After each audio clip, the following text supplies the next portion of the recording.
Good morning. Thank you very much, Professor Kopelman, Danny, many other friends. I love your country, and I can't tell you how great this day is for me, and this week has been for me to visit Israel and meet all of you. And hopefully this would be the beginning of more friendship and more interactions with all of you. I will just say that I'm not often emotional, but today is an emotional day for me. Let's come to the subject of AWR, abdominal wall reconstruction.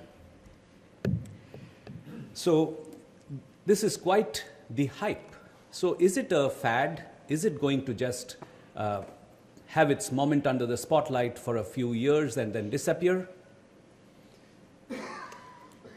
This is the subject that I will hope to address.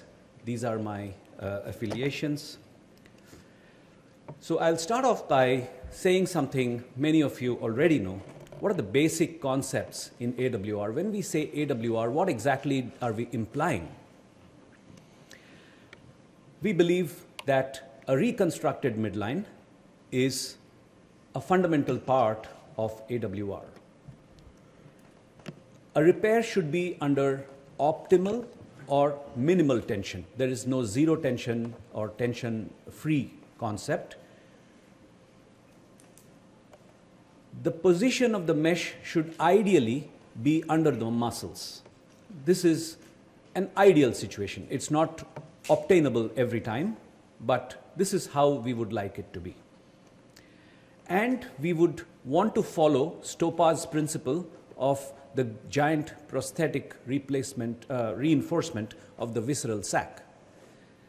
So these principles all come under the AWR concept. And the last thing is, if we can obtain all these principles in reconstruction by minimal access, then by implication, we would get the benefits of minimal access if we are able to hold all these principles during our procedures. So when you are championing a particular procedure, all the questions have one answer, and those answers are usually wrong. So this calls for us to be more intelligent, more discriminating in our choices or our statements and beliefs when we are discussing a subject as complex as hernias. So let's just begin by talking about complex hernias, because when you have a simple hernia, you can do a simple repair, whatever is your preference. But when you have a complex hernia, we need to do a more detailed dissection and reconstruction, which is what AWR actually deals with. So do we actually know what a complex hernia is? I've actually heard a plenary keynote lecture claiming that there is actually nothing called a complex hernia in science because such thing has not been described. So you're basically working in shadows. Now, I recommend this paper for studying, Slater. So this study actually examined this topic of what exactly we mean by complex hernias. So there are multiple criteria, and this chart isn't going to make anyone's life easier, so I'll just make it easy for you. So there are 4 basic criteria on which we are talking about complexity: size and location, whether there is contamination, and what is the state of the soft tissue, whether the patient's comorbidities are significant or not, and are there adverse clinical scenarios. So when we talk of size and location, the wider the hernia defect, the more complex it is. So a hernia of 6-7 centimeters is by definition not complex, whereas a 12 centimeter hernia could be called a complex one, and a 21 centimeter hernia could be called a more complex one. Is there a loss of domain? So if the hernia sac content is more than 20% or 25% of the abdominal cavity volume, then we can call it as a loss of domain as defined by many scientists, including Tanaka. So obviously, if there is a loss of domain, it's not a simple hernia anymore. You need more detailed reconstruction. Wherever there is a stoma, or if the hernia is located close to a bony prominence, like under the ribs or xiphoid or pubic symphysis or iliac crest after a bone graft, we are dealing with a complex hernia. If you look at the soft tissue around the hernia, the presence of a dirty or grossly contaminated wound is a bad prognostic factor regardless of the size of the hernia. So this becomes a very crucial factor in calling a hernia a complex one. If there has been, say, for example, a rectus abdominis desmoid tumor in the past, and that has been excised, there's a big loss of substance there, and there is a hernia there. A hernia after an open abdomen after pancreatic surgery or a disaster. So when you have a loss of substance, then it becomes a more difficult hernia to deal with, and so it falls under this category. Presence of EC fistulas or denervation. This is a very, very important modern conundrum for us, is you can deal with a hernia, but how can you deal with a denervated muscle? Whether that muscle is in the flank or the rectus abdominis, irrespectively, the prognosis is worse when you have denervation. Patient risk factors, obviously, we all know the hernia may be simple, but the patient may be complex. So if there have been previous repairs, the more number of repairs, the worse the prognosis. We all know that, right? And anything that impairs wound healing, like diabetes or obesity or corticosteroids, immunosuppressant, all of these factors, we all know this. If there is raised intra-abdominal pressure due to obesity or COPD, then that is a problem. And previous wound complications have a propensity to come back and bite the patient's recovery process. If you look at adverse clinical scenarios, emergency bowel resection, there's a big hernia. Now, that hernia is obviously, the recovery is not going to be as good as a more elective operation. When you remove a mesh, then it's again a more problematic recovery. When you have done a component separation in an emergency, just like the first case, if you've done a component separation because you can't close the abdomen, you can't put a mesh, that obviously becomes a complex situation because you now have to deal with violated planes and reconstructed midline without any mesh. So where do you place the mesh next time? So it becomes a difficult, challenging situation. Some of you would appreciate this. In spite of such a complex variety of factors, there are two most important prognostic factors. These are independent of all the other factors. And the first one is the presence of contamination, irrespective of the size of hernia. The second one is if there is a big, wide defect. The length doesn't matter. The mesh, the surface area of mesh and the hernia defect, all these are newer concepts which are being dealt with. But as of today, according to the data which has come from Microzen, these are the two most important factors independently affecting outcome. Independently affecting outcome. So if you say that a BMI of 56, that patient is going to have a recurrence, so what are you talking about? Well, the data seems to suggest that a BMI 56 is probably going to have a wider hernia. So that is the hernia which is more likely to recur. At least this is, as of now, this is what the data seems to suggest. Now, when we talk of closure, let's have our basic concepts clear that there are two types of closure. One is a static closure, which means that the part of the abdominal wall that we are fixing is fixed. It doesn't move anymore. And why doesn't it do so? Because it does not have muscle. It does not have functioning contractile tissue innervated by the nervous system. So what is this, and what kind of thing are we talking about? We are talking about a piece of plastic which is stitched to the edges of the defect. A bridged repair. If you bridge a repair, that part of the abdominal wall isn't going to move because there is no functional abdominal muscular tissue. So that is a static repair.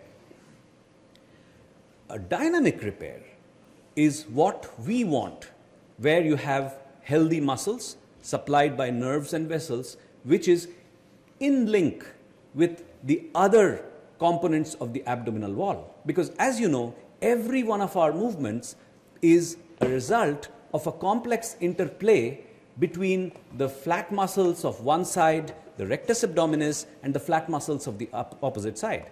You know, from our previous lectures, we know that the external oblique and the internal oblique of the opposite side are working together, and all of this is happening because of anatomic continuity and neurovascular integrity. So we want our reconstruction to be dynamic, not static. So why do we want to close the midline? This is one of our principal components of abdominal wall reconstruction. If you look at a common injury, powerlifters suffer from it, manual laborers lifting heavy stuff, they suffer from it. The biceps tendon gets snapped in two and the proximal end retracts. Now that leads to a situation like this where there is a hollow at the lower end of the forearm, of the arm, sorry. There. So this injury can be used to illustrate our point. If we fix this man's arm in a cast and leave it there, at a point of time, the two ends of the tendon will bridge together with scar tissue. But in the process, the muscle would become weak, the elbow would become stiff, and he would have less function of his arm. I think we can broadly agree that this is a likely scenario where you have, say, a 4 centimeter gap between the snapped tendon of the biceps muscle. If we put it together and fix it, the chance of him recovering is earlier. Now, the same thing is applicable in the abdominal wall because the linea alba is the central tendon of the abdominal wall. So that is why we want to close the midline. Now, this is an old picture, came from the Goni Moreno paper on pneumoperitoneum and loss of domain hernias. So it's very boring to look at because every presentation, every hernia congress, you see this picture. But I want you to take a look, a more critical look at this picture. Now, this is a transverse section of a loss of domain hernia, and this is the abdominal wall, the abdominal cavity. The Pascal forces are pushing in all the directions, and the pressure keeps widening the defect as well as increasing the size of the sac. That is why a hernia keeps increasing in size. We all know that.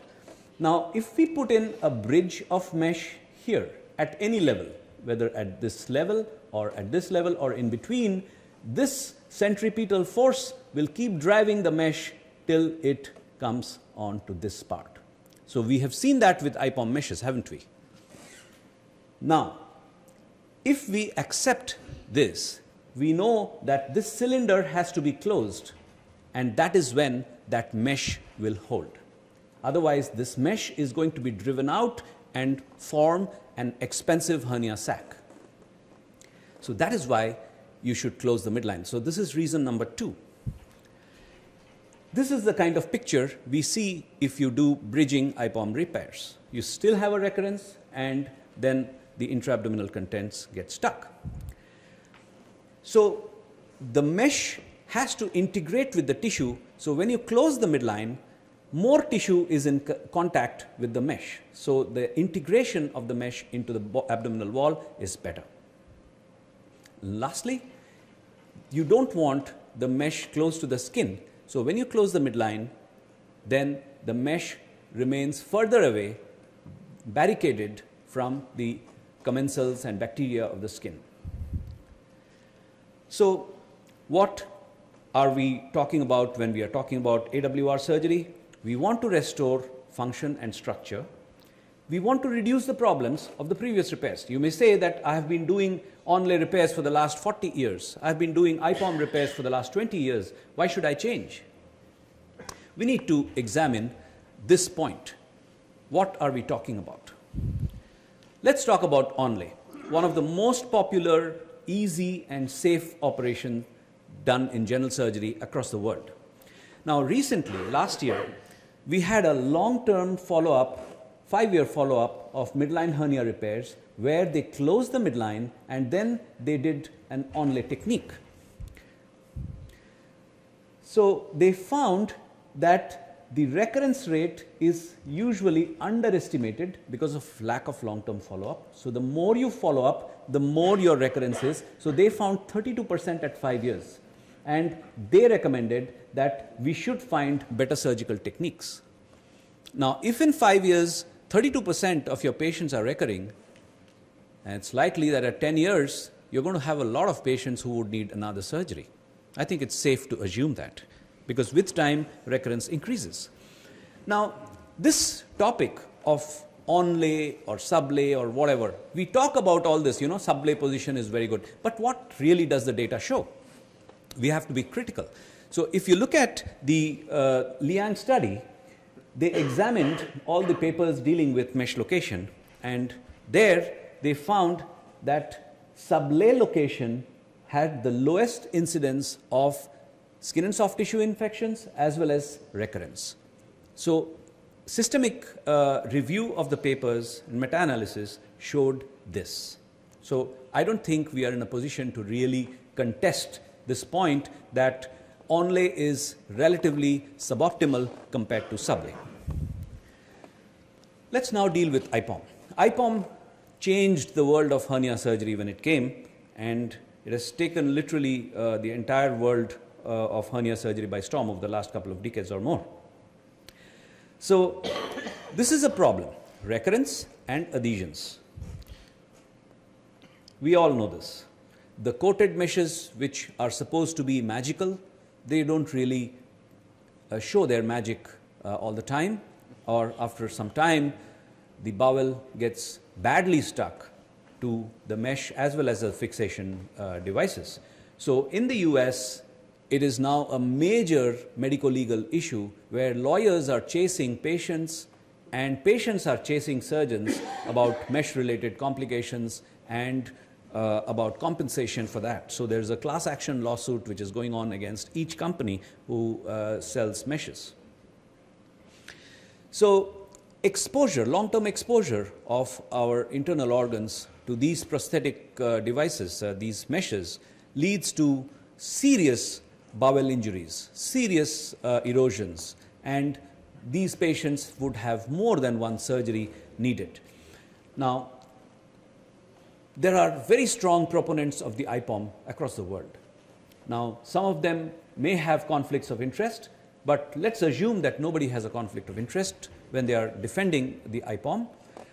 We could say that one of the early papers which dealt with long-term results, which is from the Carolinas group led by Henniford, they studied 850 consecutive cases of LVHR, and the subtitle shows 9 years experience, and they claimed a recurrence rate of 4.7%.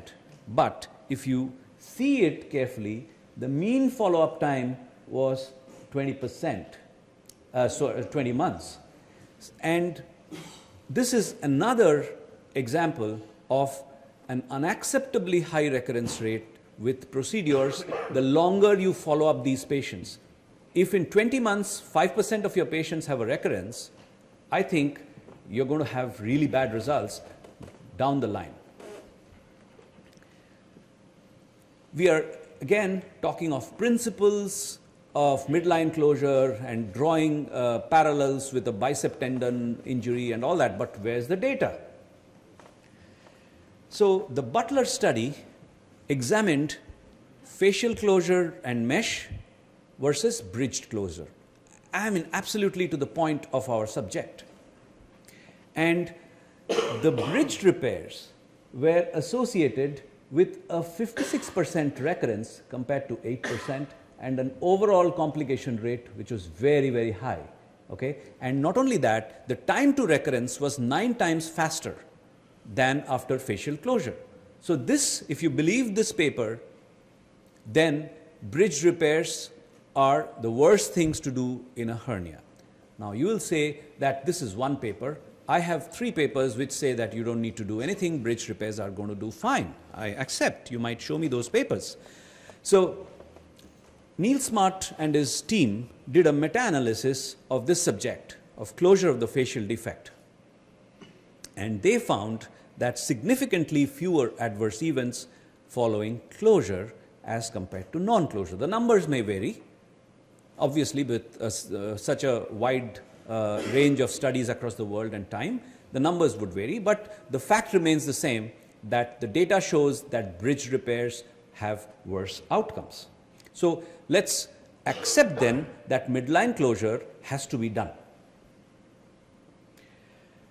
Does midline closure really lead to improved functional outcomes? Because one of our principles of AWR is that we are providing a functional abdominal wall.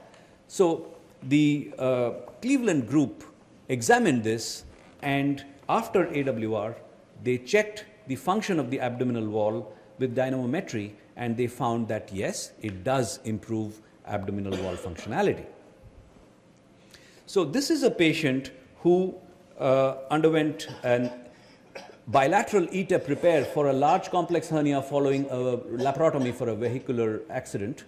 And after ETEP bilateral TAR, you can see the midline feels really solid, the entire abdominal wall feels solid, and he's got full functional recovery. This is just an example of real life results following all the AWR principles.